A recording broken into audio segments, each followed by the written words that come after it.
আজকে আমরা রবীন্দ্রনাথ ঠাকুরের অপরিচিতা গল্পটা নিয়ে এমনভাবে কথা বলবো যাতে এর কোনো অংশই আর অপরিচিত না থাকে।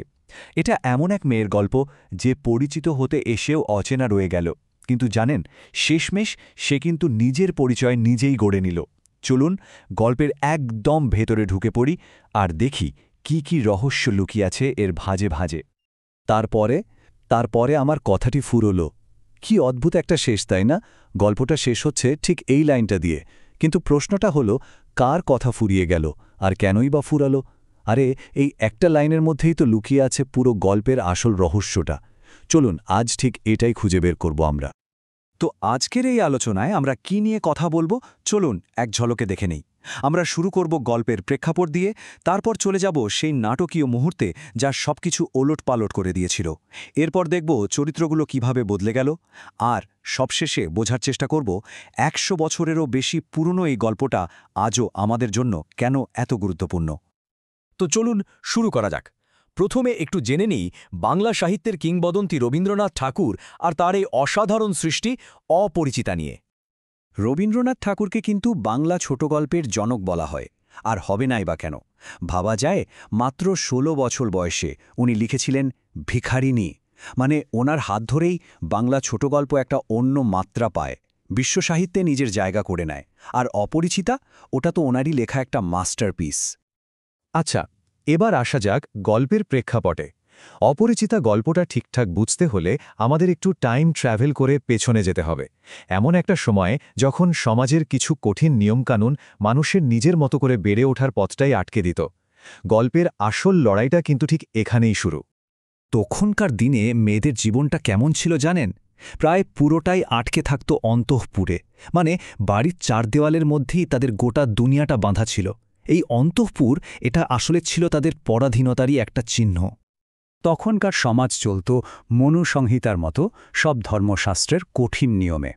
বিয়ে মানে কোনো ব্যক্তিগত পছন্দ নয়, বিয়ে মানে হলো প্রজাপতি বা ঈশ্বরের ইচ্ছে। মানে এখানে নিজের ভালো লাগা বা মন্দ লাগার কোনো জায়গাই ছিল না। আর এই নিয়মগুলোই কিন্তু মানুষের ব্যক্তিত্ব বা ইন্ডিভিজুয়ালিটি বিকাশের সবচেয়ে বড় বাধা হয়ে দাঁড়িয়েছিল। গল্পের যে কথক অনুপম, সে তার মামার একটা অসাধারণ তুলনা দিয়েছে। জানেন কিসের সাথে? ফল্গু নদীর সাথে। আচ্ছা, ফল্গু নদী কেমন? ওপরটা একদম শুকনো বালি, কিন্তু তার নিচ দিয়ে ঠিকই জলের স্রোত বয়ে যায়। অনুপমের মামাও ছিলেন ঠিক তেমন। বাইরে থেকে দেখলে মনে হবে খুব শান্ত, কিন্তু সংসারের সব কলকাঠি কিন্তু ভেতরে ভেতরেই তিনিই নাড়তেন। আর এই মামার দাপটেই অনুপমের নিজের আমিটাই যেন হারিয়ে গিয়েছিল। ব্যাস, এবার আমরা গল্পের সবচেয়ে নাটকীয় অংশে, ক্লাইম্যাক্সে চলে এসেছি।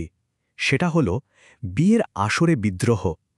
এখানে এমন একটা ঘটনা ঘটে যা তখনকার দিনের সমস্ত নিয়মকানুনকে সপাটে একটা চড় মারে। কি হয়েছিল? আরে, বিয়ের আসরে বরের বাড়ির লোক এক অদ্ভুত দাবি করে বসল, তারা নাকি কনের গায়ে যে গয়না আছে সেটা পরোক্ষ করে দেখবে আসল না নকল।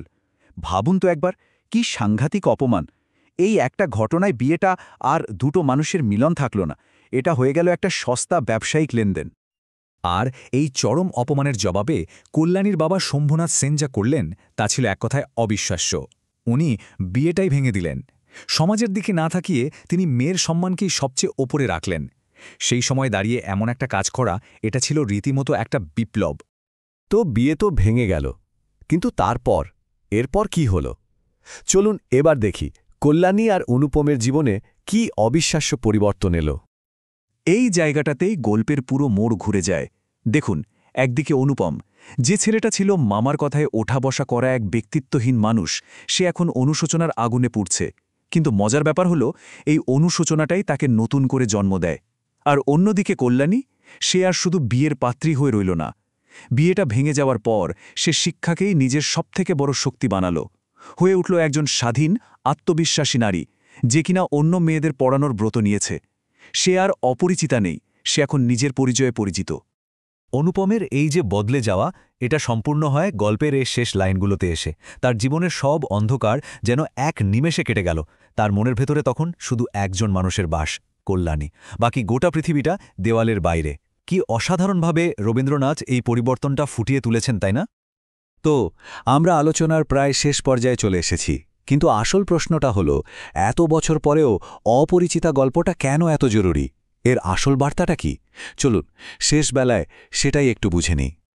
এই গোটা গল্পটা থেকে যদি আমাদের 3টে মূল জিনিস শিখে নিতে হয়, তাহলে সেগুলো কি হবে? প্রথমটা হলো আত্মসম্মান, এটা সব কিছুর উপরে। দ্বিতীয়, নারী শিক্ষা, এটাই আসল মুক্তির চাবিকাঠি। আর তৃতীয়টা হলো যে কোনো অন্যায়ের বিরুদ্ধে রুখে দাঁড়ানোর সাহস।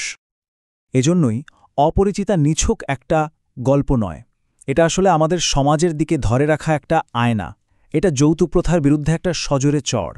একই সাথে গল্পটা আমাদের একটা প্রশ্ন করে, আসল পুরুষত্ব কোনটা? মামার কথায় অন্ধের মতো চলা, নাকি নিজের ভুলটা বুঝে নিজেকে বদলে ফেলার সাহস দেখানো? আর সবকিছুর শেষে গল্পটা চোখে আঙুল দিয়ে দেখিয়ে দেয় যে মুক্তি যদি পেতে হয় তবে তার একমাত্র পথ হল শিক্ষা। গল্পের একেবারে শেষে এক নতুন জগতে প্রবেশ করে একটি মাত্র মানুষ। কিন্তু একবার ভেবে দেখুন তো, এই মানুষটা আসলে কে? কল্যাণী, যে কিনা সমাজের সব দেয়াল ভেঙে অনেক আগেই মুক্ত? নাকি নতুন করে জেগে ওঠা অনুপম, যে সবেমাত্র নিজের ভেতরের দেয়ালটা ভাঙতে শিখল? হয়তো রবীন্দ্রনাথ এই উত্তরটা আমাদের নিজেদের ভাবনার জন্যই খোলা রেখে গেছেন।